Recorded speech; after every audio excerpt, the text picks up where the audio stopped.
მშვიდობისა, ჩემო ძვირფასო სვენელებო და მეგობრებო, დაპრების ამებრ დღეს კიდევ ერთხელ შემახსენა ჩემმა მსმენელმა, რომ თვალეზე, ხო მე მეგონა თვალეზე იყო ის ვიდეო ამას წინათ რომ ავტვირთე და იქ იყო თურმე თუ რა ხდება მთვარეზე მაგ ისტორია, მაგრამ მე ჩავამთავრე, მაინც საინტერესო თემა იყო და ამიტომ დავამთავრე ბოლომდე მაგის გადათარგმნა დაატვირთო. ახლა კი მე შეპირებისამებრ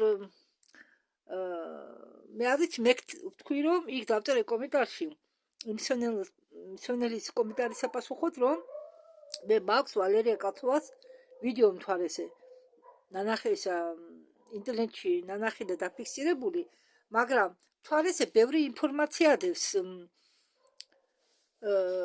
ესე ვარიანტია თუ საიდან მოვიდა მთვარე ვალერია კაცოვას ნათქვამი, მაგრამ არის კიდევ ერთი ვარიანტი ბორევის წიგნში რომელიც მე გადავთარგმნე, იქაც თავისი ვარიანტი მოყავს ბორეებს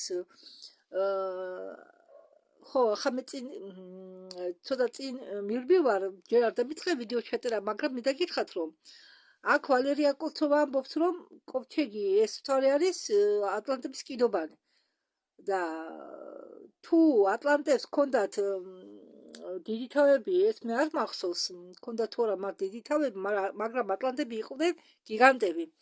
როგორ ახლა ძალიან მაღალი ადამიანები. შეიძლება ითქვას რომ ვინც ადამიანები იყვნენ. ხო და ბორევის წიგნში ბორევის მოყავს ისტორია თუ გამახსენდა ახლა ზუსტად და თუ არ შემეშალა თუ არ მეშლება მათ უწოდებდნენ პრეოდონიტებს. ხო ბორეები მათ ახსენებს თავის წიგნში და ხო პრეოდონიტები მათ ჰქონდათ მოგრძო თავის ქალები და შემდეგ ისინი უკვე ამ მთვარიდან შემდეგ გადასახდნენ დედამიწაზე. მაგრამ მოდით ახლა ჩვენ მოვუსმინოთ ვალერია კოცოვას ვერსიას კი არა, რაც მას გადასცეს გაცნობიერებული სიზმრის დროს. ძველი დროიდან გვინათეს მთვარე ხამხამობით თავისი შუქით მთვარის ფაზების მიხედვით ახლა არ ვიცი და ადრე ძველად ფაზების მიხედვით თესავდნენ, რგავდნენ, მთვარე მოქმედებს ქალის ციკლზე, ბუნებრივ ციკლზე, ხო ხდებით მე რას გულისხმობ, მთვარე მოქმედებს მოქცევა-მიმოქცევაზე და ბევრ ამაზე. მაგრამ მოგვიანებით დაამტკიცეს რომ თურმე ახლა რადგან მთვარეს მოვყევით მთვარეზე საუბარს, რომ თურმე მაინდა-მაინც არც ისეთი გავლენა ქონია მთვარის დედამიწაზე და რამე კი მოქმედებს როგორ არა, მაგრამ არც ისეთ ძლიერი მოქმედება ზეგავლენა ქონია, მაგრამ ქალის ციკლზე ნამდვილად მოქმედებს მოქცევა-მიმოქცევაზეც მოქმედებს და სრულ მთვარის შუქზე, როდესაც არის ახალი მთვარე, ძაღლები ყეფენ და მგლები ყმუობენ. ისე ცხოველებზეც მოქმედებს ესე იგი.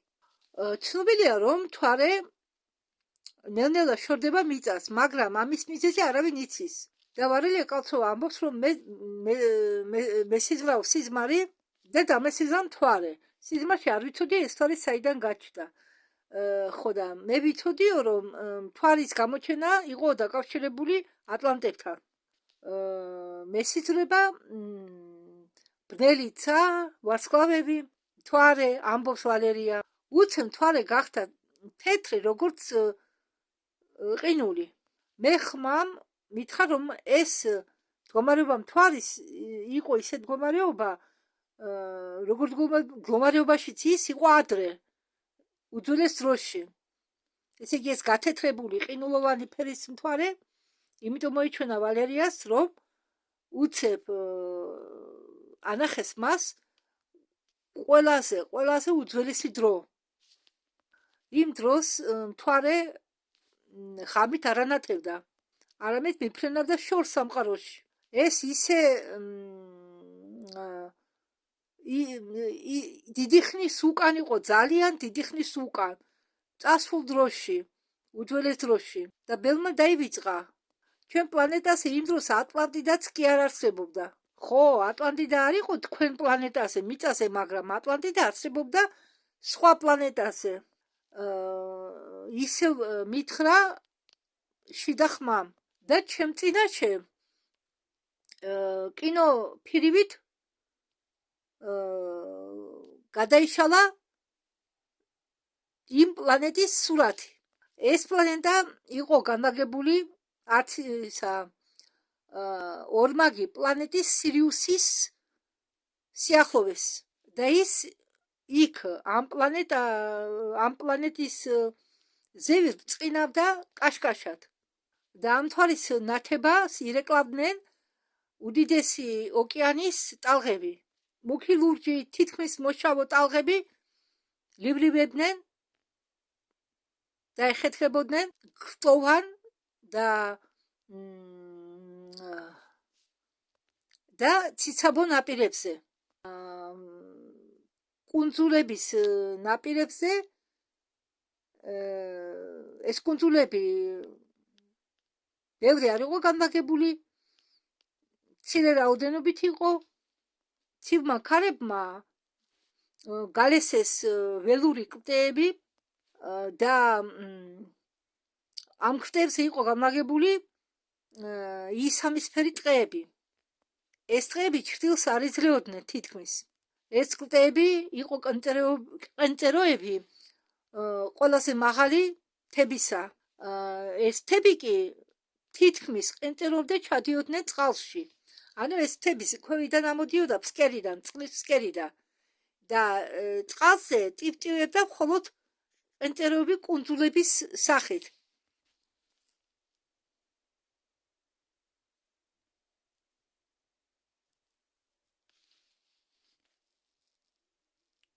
მაბადიეთ, მე მეგონა ახლა ეს ვიდეო ჩავთე და ავტომატურად დამიჭირა ხელი წესებით ვიყურებოდი. მაბადიეთ. ოკეანე სავსე იყო სიცოცხლით, წარმოიდგინეთ წყლის ქვეშ იზრდებოდა უხვად წყალქვეშა ტყეები წყლის ქვეშ წყალმცენარეებთან ერთად. ბინადრობდნენ ნაირნაირი ზომის თევზები დაწყებული ქინძისწავის ზომიდან დამთავრებული უზარმაზარი ზომებით. აგრეთვე რვა ფეხები ბინადრობდნენ, სპრუტები, გამჭვირვალე კალმარები, კარაკატიცები, მოლუსკები, ზოგის ნიჟარები გაგახსენებდა 5-6 სართულიან ბინებს. პლანეტა თითქმის იყო დაფარული თითქმის წყლით. მხოლოდ ეს მთები, რომლების ფსკერი იყო წყლის ქვეშ განლაგებული, ამ მთების კენწეროები ქმნიდნენ ილუზიას იმისა, რომ წყალზე იყო განლაგებული კუნძულები, რადგან კენწეროები ამოდიოდა წყლიდან. ეს პლანეტა იყო სამშობლო იმ ადამიანებისთვის, რომლებსაც ჰქონდათ ცისფერი კანი. პირველ ყოფ ატლანტების სამშობლო. ამ მიუწვდომელ კლდეებზე იყო გაშენებული შენობები თეთრი ფერის, რომლებიც ზეზებს წყინავდნენ. ზედა სართულების ქვეშ გრძელდებოდა ქვედა სართულები, რომლებიც ჩადიოდა წყალში. ხო, ქვედა სართულები უკვე შენდებოდა წყალში. ფანჯარაში ქვედა სართულებიდან ფანჯარაში რომ გაიხედებოდი, ხედავდი მხოლოდ ოკეანეს და ოკეანეს მობინადრეებს. ხალხის სიმაღლე იყო 2.5-3 მეტრო. მათი კანი წყინავდა ცისფერი ფერის ნათებით. მათი თმები იყო ძალიან წვრილი, ნახევრად გამჭვირვალე თმაც გულისხმობ. ხო, თმები ჰქონდათ ნახევრად გამჭვირვალე ან თეთრი თოვლისფერი და მხოლოდ ზოგიერთს ჰქონდათ მოოქროვილი თმები. მოოქროვილი მართლა ოქროსი კი არა, მოოქროსფერი თვები, ნაზი ცისფერი თვალები, ნახევრად გამჭვირვალე თვალები. ქალებს ჰქონდათ მორთულობა, დიადემები, ხო, რა შეადგენდა ქალების მორთულობა? დიადემა და ყელსაბამი. დიადემა თავზე რომ იკეთებენ პერლამუტრისგან და მარგალიტისგან. ჟემჩუგს მარგალიტს იხვდნენ თმეებში და მარგალიტის ბრასლეტებს იკეთებდნენ. აქ ატარებდნენ სამოსებს ძალიან საინტერესო ნაწილსაგან. ხო, მე ვთქვიო ქსოვილი, მაგრამ სინამდვილეში ის ქსოვილი არ იყო. ეს მასალა, რისგანაც სამოს იკეთებდნენო, იკერავდნენო, ამას ამზადებდნენო ბორბლის მაგვარი მოლუსკებისაგან. მოლუსკებისგან არა, ამ მოლუსკებს, ბორბლის მაგვარ მოლუსკებს გამონადენი ხო ქონდათ, აი ყველა ცოცხალ არსებას აქვს, რო ჭამენ ხო ის მერე მონელება ხდება და შემდეგ ინერებენ, მაგრამ ამათ ქონიათ რაღაც გამონადენი, ლორწოვანი და ამ გამონადენისგან აკეთებდნენ ამ მასალისგან ამ სამოს. არ ვიცი, კერავდნენ, ჭრიდნენ თუ დაჭრა არ უნდა და არ ვიცი. ხო და ეს რადუშნევიშვ ახლა ვიგეტყვით. ალბათ ეს რადუშნე, სლობა რადუშნე ფუდეში დენა სიტყვა რადუგა. ესე იგი 7 ფერიანი მასალა იყო. ხო და მაგას წველიდნენ, როგორც როხას წველიან. ამათ ქონიათ ფერმები, მოლუსკების, ბორბლის მსგავსი მოლუსკების ფერმები, სადაც წველიდნენ ამ გამონადენს, ან ლორწოს, როგორც როხას წველიან. და ეს გამონადენი, არ ვიცი ამათ რა ტექნოლოგიები ჰქონდათ, ამას ქმნიდნენ ძაფებად, პლონკის მაგვარი ძაფებად. არა, ძაფებს კი არ ქმნიდნენ, ესე იგი სპეციალური ტექნოლოგიის დახმარებით ამას არტყელებდნენ და წყალში გაუშვებდნენ, რომ გაციებულიყო, გაქვავებულიყო და გამოსდიოდათ ისეთი მასალა, რომელიც არც იხიოდა, არც სველდებოდა, იყო მაგარი. ხო და დიდხანს გაუძლებდათ. ეს მასალა გამოდიოდა გამჭვირვალე, მაგრამ ცისარტყელის ყველა ფერებში ჭვრიალებდა. ამ მასალას იხვდნენ გარშემო, მანამ სანამ არ მიაღწევდნენ საჭირო, სანამ იქნებოდა საჭირო, ესე იგი ეს ხო გამჭვირვალე მასალა იყო ცოტა და ამას იხვებდნენ, რომ ის გამჭვირვალობა დაეფარას, სხეულის შიშიშვლი არ გამოჩენილიყო. მანამდე იხვებდნენ რამდენიმე ფათ, რომ სიშიშვლე დაეფარათ და ამაგრებდნენ. ოღონდ ბულავკებიდან ნემსებით არა, ქიდისწავებიდან ნემსებით და წვეტიანი საშუალებებით არა, რადგან ამ მასალის გახრედა და ამ მასალის დაჭრა იყო შეუძლებელი. მხოლოდ შეგეძლო შემოგეხრია შენ ტანის გარშემო. და ამიტომ ამ ტანსაცმელს იმაგრებდნენ ზორტებით. სხვა საშუალებით ამ ტანსაცმლის დამაგრება შეუძლებელი იყო. არა, სიფრიფანა იყო, სიფრიფანა. თხელი მასალა, მაგრამ მაგას ვერ დაჭრიდი. ამიტომ ამ ტანსაცმელები არ იჭრებოდა მათი. ვერ იჭრებოდა და ვერ იკერებოდა. და ლამასი რომ გამოსვლოდათ ეს ტანსაცმელი ტანზე, დრაპიროვკას აკეთებდნენ, ესე იგი გოფრებად კეცავდნენ, რომ ლამასად ესე იგი გამოიყურებოდნენ. ეს მოდა 1000 წლის შემდეგ ანტიკურ სამყარომდეც მივიდა. აქ მოძრაობდნენ, გადაადგილდებოდნენ მეცხრისფერ დისკებზე და ზღვის ნიჟარის აპარატებზე, რომლებსაც შეეძლოთ ერთნაირი სიჩქარით ემოძრავათ ხმელეთზეც, ცაშიც, კოსმოსშიც, წყლის ქვეშაც, მაგრამ ამ სამყაროში მოხდა მალე კატასტროფა. სირიუსმა მოიზიდა მოხეტიალე პლანეტა, რომელიც იყო დაფარული ყინულით და ნელ-ნელა სპირალისებური მოძრაობით ის უახლოვდებოდა ატლანტების პლანეტას. იმ დროში სირიუსის ახლოვეს იყო კიდევ მეორე პლანეტა, სადაც ცხოვრობდნენ, რომელიც იყო დასახლებული, უпростоრად, რომელიც იყო ვინ ცხოვრობდა არ ვიცი, რომელიც იყო დასახლებული. მაგრამ იქაური ცივილიზაცია იყო ძალიან მაღალ დონეზე, ვიდრე ატლანტები. ის ცივილიზაციაც მოვიდა მოგვიანებით ჩვენთან დედამიწაზე, ამ მეორე პლანეტის და გახდნენ ეგვიპტელების ღმერთები.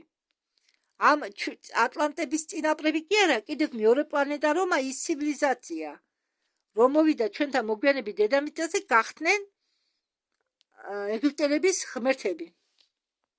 აგრეთვე ინდუსების და სლავიანების ღმერთები.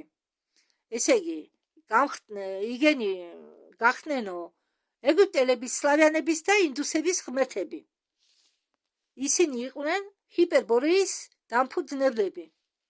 აქედან გამომდინარე, ატლანტების და ჰიპერბორეელების წინაპრები ორივე მოვიდნენ სისტემა სირიუსის პლანეტებიდან. ხო და როდესაც ეს ყინულოვანი პლანეტა უახლოვდებოდა ატლანტების წინაპრების პლანეტას, ატლანტებმა შეძლეს მაგის მოძრაობის დაახლოების მაპატიეთ ამედმენა. ატლანტებმა შეძლეს ამ ყინულოვანი პლანეტის შეჩერება. მაგრამ ხო შეაჩერეს, ეს იყო ყინულოვანი პლანეტა, ბოდიალე ყინულოვანი პლანეტა, რომელიც შეაჩერეს ატლანტებმა. მაპატიეთ რომ მეორდები, რომ თქვენ გაიგოთ, ცოტა ისე ვლაპარაკობ მე ხანდახან, მინდა რომ გამიგოთ მე რას ვამბობ.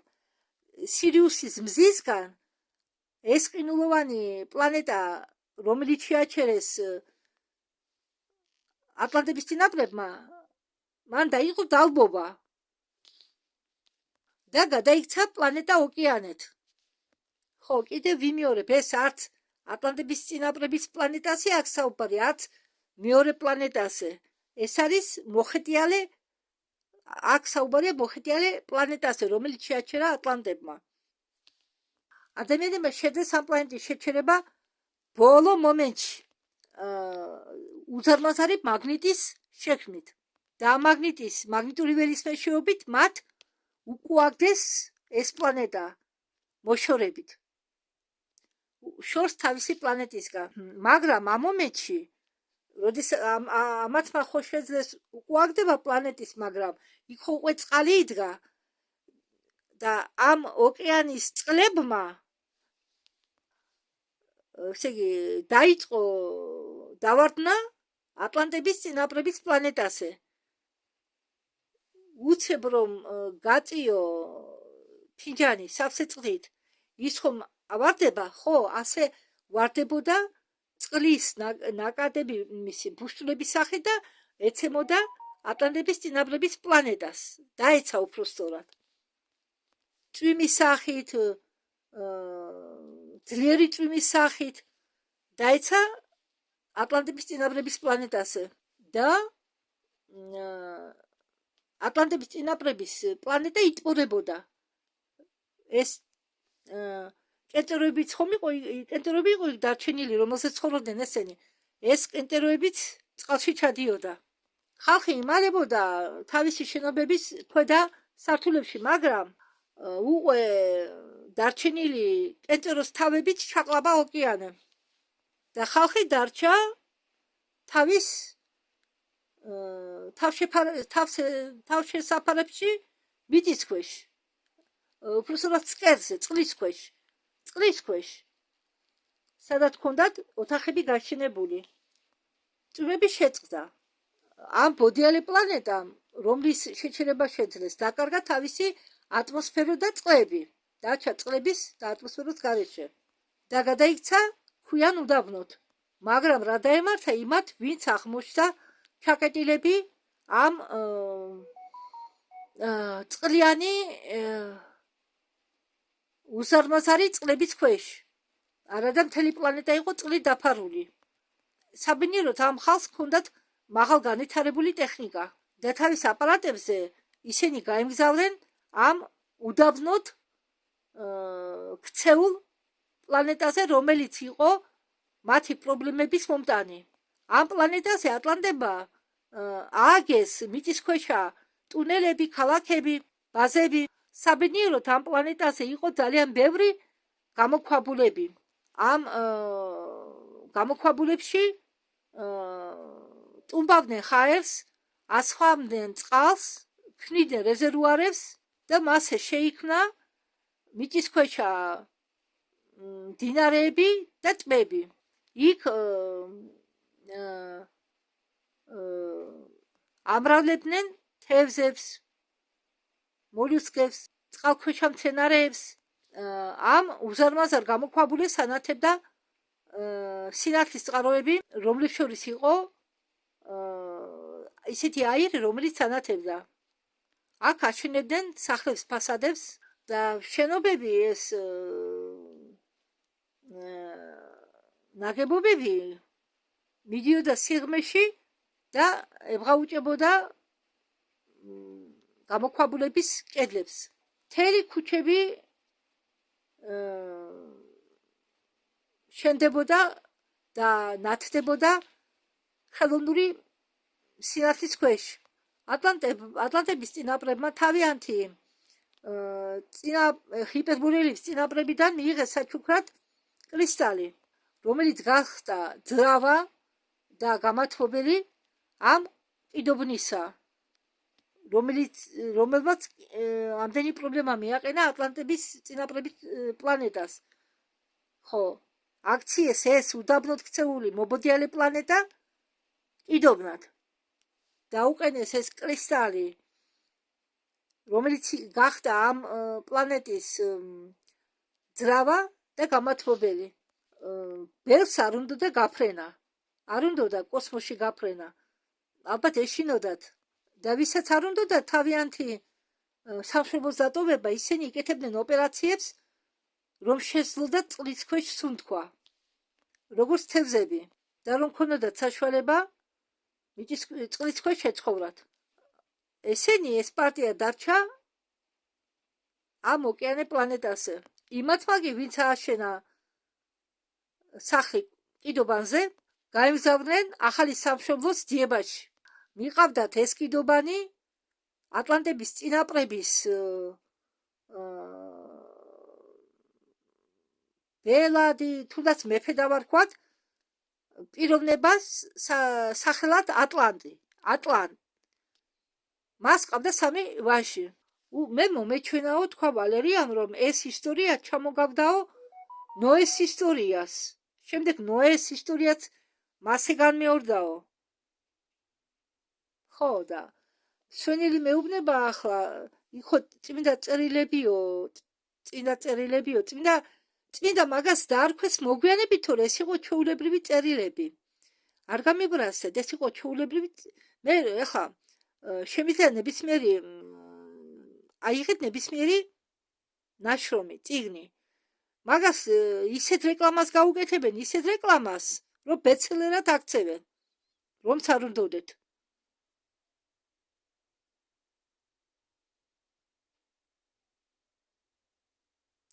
ისევე ხდება სახეობების დერწვაში. ზოგ სახეობას დერწავენ ძალით. მაგალითად, ბრიტნი სპირს ხელს უწყობდა თავიდანვე. ვინც ძველი სისტემის დროს იყო ეს მომღერლების სახეობები, ყველას დერწავდნენ, ყველას რეკლამას უკეთებდნენ, ყველას გზას უსუფთავებდნენ. თუ სისტემასთან არ იწექი, თუ სისტემას მონა არ იყავი, თუ სისტემას არ მსახურებოდი რაღაც სხვა მეთოდით, შენ არ გაგახარებდნენ. და ეს ნოეს ისტორია კიდობანთან, აი ამ ისტორიას დავამსგავსეო, ამბობს ვალერია კაცოვა, უცებო ნოე გამახსენდაო. ამ ისტორიას რო უსმენდიო, რომ ელაპარაკებოდაო ეს ხმა. ნოეს კიდობანი გახდაო ანარეკლი ამ ატლანტური კიდობანისაო. და გაფრინდა ეს კიდობანი, რომელიც გააჩენეს მოაწყვეს ატლანტების წინაპრებმა და გაფრინდნენ იმ გზით, რომელიც მიუთითეს მეორე პლანეტის ცივილიზაციამ ჰიპერბორეელების წინაპრებმა. ხო და მოგვიანებით ამ ჰიპერბორეელების წინაპრებმა მეორე პლანეტის მოსახლეობა, მეორე პლანეტა, ისინი უფრო ჩქარა მოვიდნენ დედამიწაზე, უფრო ჩქარა შეძლეს მოფრენა დედამიწაზე, ვიდრე ატლანტების წინაპრებმა. ხო, მოდით მე კიდევ შეგახსენებ. ატლანტების წინაპრების პლანეტა იყო ცალკე, რომელიც ოკეანით იყო თავიდან დაფარული, კენჭერები იყო მარტო დარჩენილი, იყო კიდევ მეორე პლანეტა, სადაც ცხოვრობდა ცივილიზაცია, რომლებიც გახდნენ ჰიპერბორეელების წინაპრები. ეს ხომ გავიგეთ და ეს ორივე პლანეტა იყო განლაგებული ორმაგი სირიუსის B ორმაგ ვარსკვლავთან. და სირიუსმა მიიზიდა მოხეტიალე გაყინული პლანეტა. ატლანტებმა შეძლეს შეჩერება ამ პლანეტის, მაგრამ სირიუსის მზემ ეს მოხეტიალე პლანეტის ყინული დაადნო. და ბოლო მომენტში ატლანტების წინაპრებმა შეძლეს უკუგდება ამ პლანეტის, მაგრამ რაც კი წყალი იყო ამ პლანეტაზე, ყველა გადმოისხა ატლანტების წინაპრების პლანეტაზე. და ის კენჭერებიც დაფარა. და ის მოხეტიალე პლანეტა გახდა უდაბნო. შემდეგ მოაწყვეს ეს უდაბნო პლანეტა ატლანტებმა, თავის ჭკუაზე გადააკეთეს, გადმოაკეთეს, ვისაც წასვლა უნდა და ყველა მოიმზადა იქანე სახლები და ვინცაც არ უნდა და პლანეტის თავისი დატოვება ატლანტების წინაპრებს, გაიკეთეს ოპერაციები და დარჩნენ წყლის ქვეშ. როგორც თევზები სუნთქავდნენ და როგორც თევზები ცხოვრობდნენ იქ და დარჩნენ იქა. და სხვათა შორის ატლანტები რომ მოვიდა დედამიწაზეო, იქ უკვე ბნელი ძალები ტრიალებდაო, ლემურია არსებობდა ერთი კონტინენტი, ის შემდეგ დაიყო და დარჩა მუ. ახლა გავაგრძელოთ. რადგან ჰიპერბორეელების წინაპრები მოფრინავდნენ ხომალდებით და არა დედობრივ ხომალდზე, მათი პლანეტა არ დაზარალებულა და ატლანტები მოფრინავდნენ დედობრივ ხომალდზე ამ პლანეტის სახით. ეს იყო სინამდვილეში ხომალდი, მაგრამ რადგან დიდი იყო და დედობრივი იყო, მეტი დრო დასჭირდა იმისთვის, რომ დედამიწაზე მოფრენილიყვნენ. ხომ გითხარით, ზუსტად ასეთი ისტორია აქვს ბორეელს, ოღონდ ფსევდონიტები ქვია მაგათ. არ მახსოვს მე ხა ზუსტად, მე შენახული მაქვს მაგის კონსპექტი, მაგრამ წიგნი არ წამიშლია, იმიტომ რომ ისე მომიწონა ეს წიგნი, დავტოვე ტელეფონში. მე უნდა წავიკითხო თავიდან. ძალიან საინტერესო წიგნია. ინტერნეტში თუ იცით რუსული, უფასოდ შეგიძლია გადმოგაჩვოთ.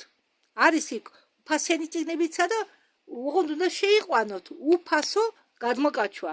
ფასიანს არ დაუჭიროთ. ნებისმიერ წიგნს იპოვით უფასოდ. ან თუ ინტერნეტი გაქვთ ყოველდღიური, შეგიძლიათ პირდაპირ ინტერნეტიდან წაიკითხოთ პირდაპირ იქიდან. არის კი მაგის საშუალებები.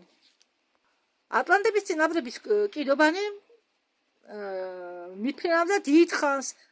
შეიძლება 500 წელიც კი ისიც ამ კრისტალის მეშვეობით. ატლანტების წინაპრები ცხოვრობდა ძალიან დიდ ხანს, მაგრამ ეს მოგზაურობა მათთვისაც კი ძალიან ხანძლივი იყო. მეახლოებით რამდენი ჩვენთვის იქნებოდა 10 წელი. ამ გზავრობის დროს ფარველის ამ მეთაურის უფროსი შვილი გახდა მამა. მისმა ცოლმა რძალმა იმშობიარა ქალიშვილი, რომელსაც შემდეგ უკვე მოგვიანებით ეგვიპტეში დაარქმევენ ისიდა. ხო, სანამ მიფრინავდა ეს კიდობანი, ხალხი ცხოვრობდა ჩვეულებრივი ცხოვრებით, ოღონდ დღედაღამე არ ენაცვლებოდა ერთმანეთს, რადგან შუქი მუდამ ანთებული იყო და არავინ იცოდა როდის იყო დღე და როდის ღამე. ჩვეულებრივად მუშაობდნენ, მოსავალს იღებდნენ, ქორწინდებოდნენ, ხიარულობდნენ.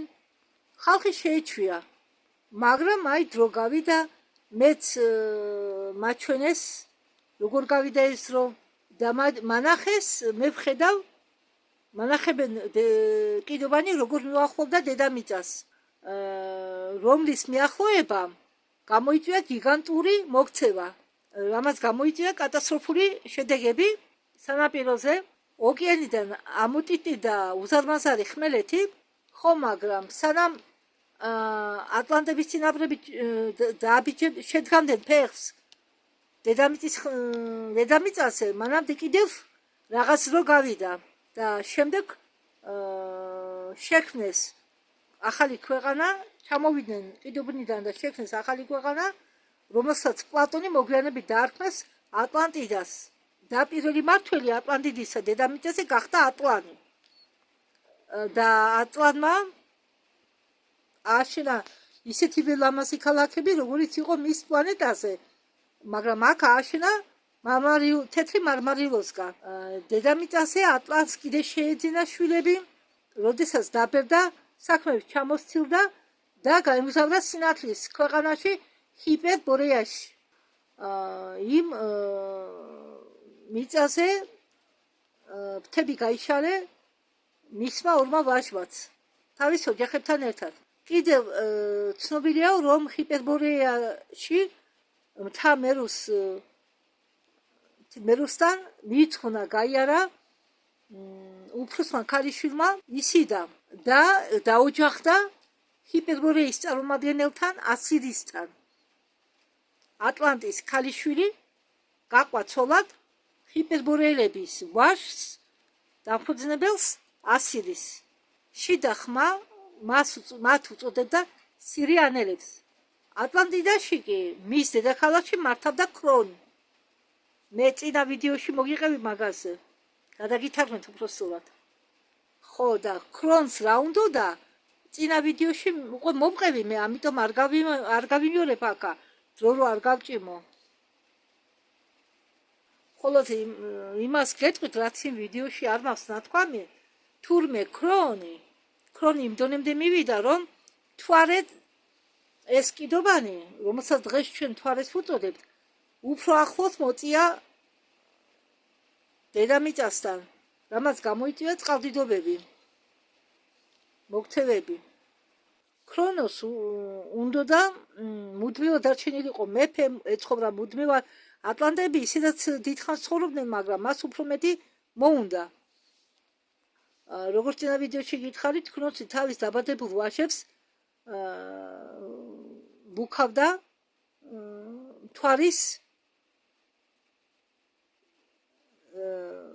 სიღრმეში იმ თვარეშია საუბარი სადაც ადრე ცხოვრობდა ატლანტების წინაპრები ხო მიფები იმასაც ამბობს რომ ქრონოსი თავის შვილებს ჭამდა და ცოლმა დედამ მხოლოდ ზევსი გადაარჩინა გააპარა კრიტზე კრიტა იყო მაშინ ატლანტიდის კოლონია მე კუნძულ კრიტს გულისხმობ ახლა რომ ნახევარი თურქეთს ეკუთვნის და ნახევარი საბერძნეთს ქრონმა გარემი შეიქმნა და მათ შვილებს ყავდა სხვადასხვა დედა როდესაც ზევსი გაიზარდა მან სთხოვა თავის მეზობლებს ჰიპერბორეებს დახმარება გადაერჩინა თავისი ძმები და დები ისინი იყო განთავისუფლებული ქრონი იყო დატყვევებული ხო და დატყვევებული იყო იმავე თვარეზე სადაც ქრონს ქონდა მოწყობილი ციხე მაგრამ მან როგორც გაინთავისუფლა როგორღაც თავი მიუახლოვდა იმ კრისტალს რომელიც ძრავის როლსაც ასრულებდა უნდა თვარე კიდევ უფრო ახლოს მიეწია დედამიწასთან რომ შური ეძია მის შვილებზე და ძალზე ყველაზე შური ეძია მაგრამ იმდენად ცოდვილიანი იყო რომ კრისტალმა დაწვა ქრონოსი წინა ვიდეოშიც მქონდა ნათქვამი რომ მართველი იყო პოსეიდონი მაგრამ იმ ვიდეოში ვალერია კოცოვა მოყვა რომ პოსეიდონი მამა ცოცხალი იყო პოსეიდონი მამამ ისა შვილმა ჩამოაგდო მამა პოსეიდონმა ჩამოაგდო მისი მამა და პოსეიდონმა მოახვედრა ციხეში მაგრამ ბნელი ძალები რომლებიც იყო მოთავსებული ამ თვარეში ისევ აგრძელებდნენ თავის საქმეებს. ისინი მივიდნენ პოსეიდონთან, მოაჩვენეს თავი კეთილ ცივილიზაციად და უსისინებდნენ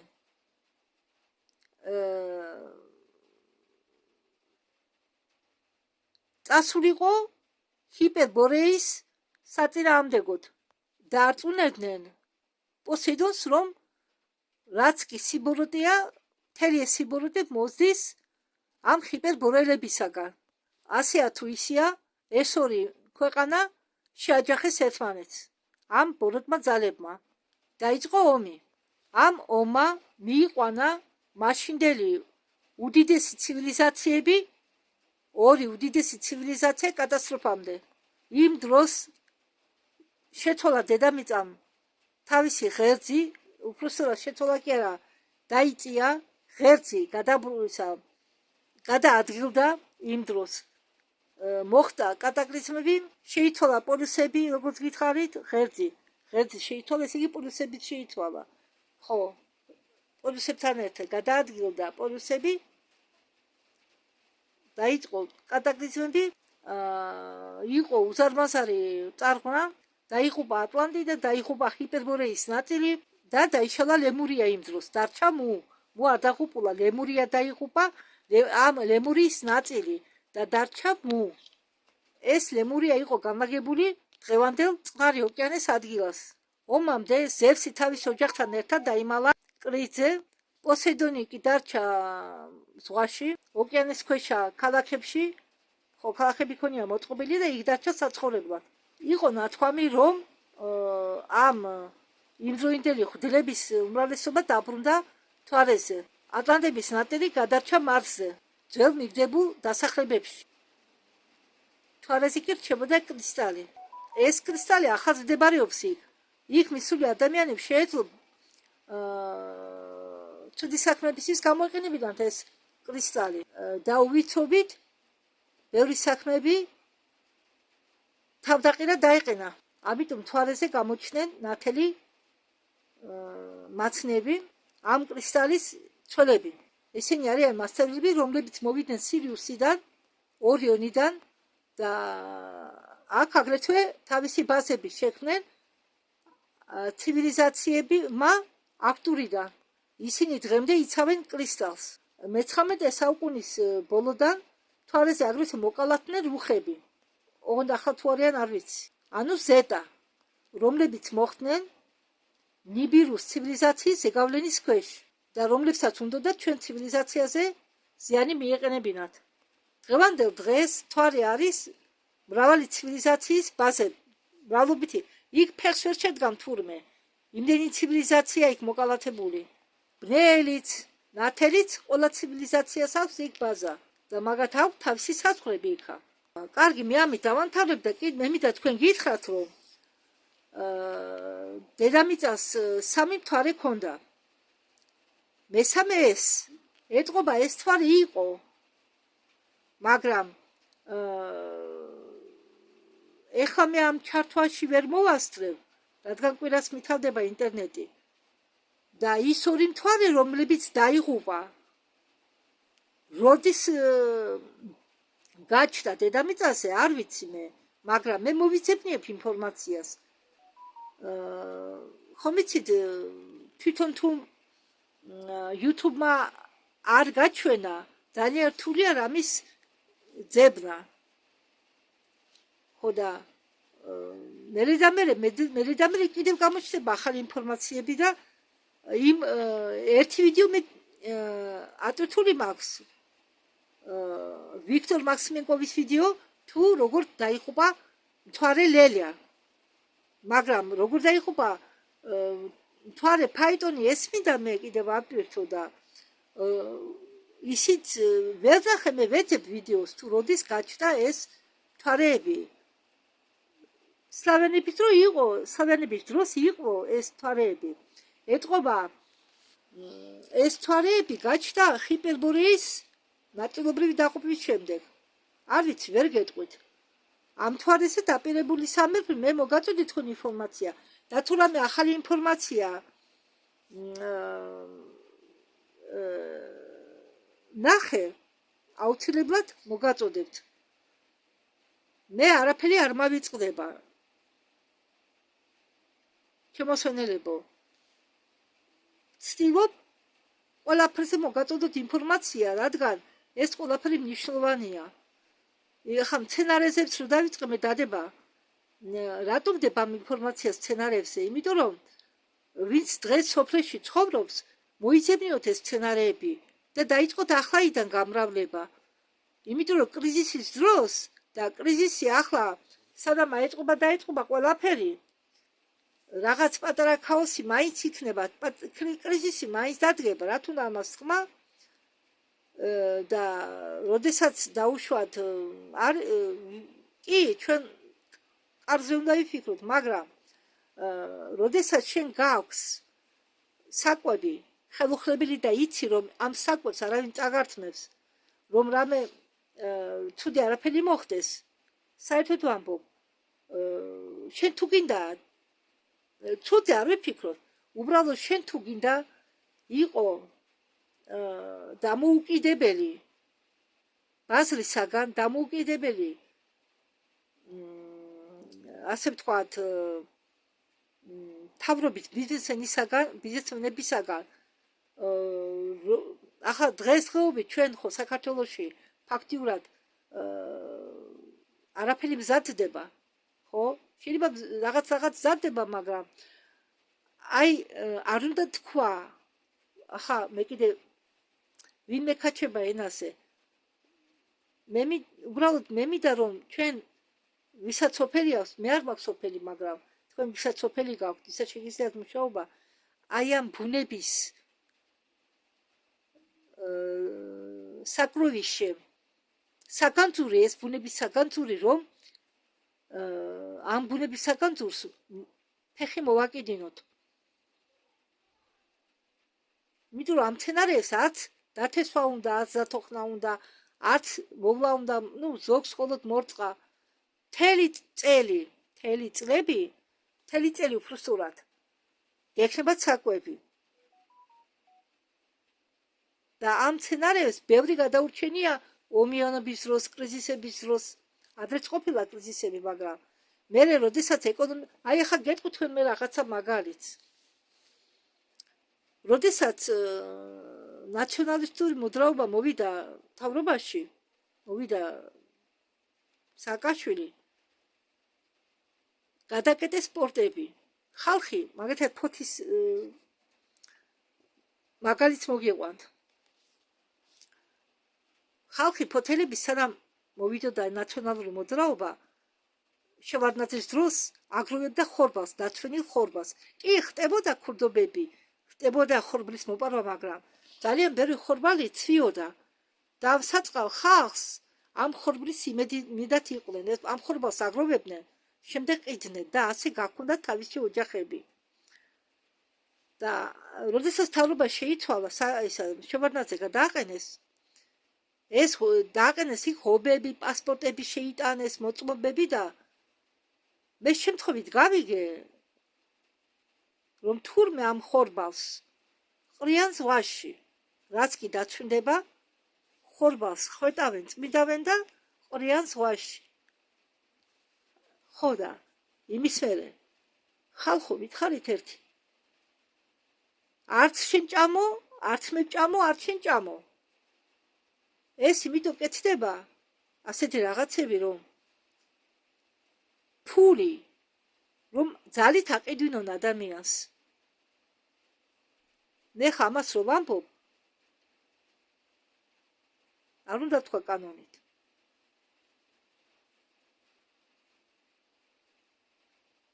ასეთი ხელოვნური შიმშილი შექმნილია აფრიკაში. თუ რა გონიათ აფრიკა ღარიბია? არა. ძალით აშიმშილებენ ხალხს, რომ ადვილად გააკონტროლო. იმაიც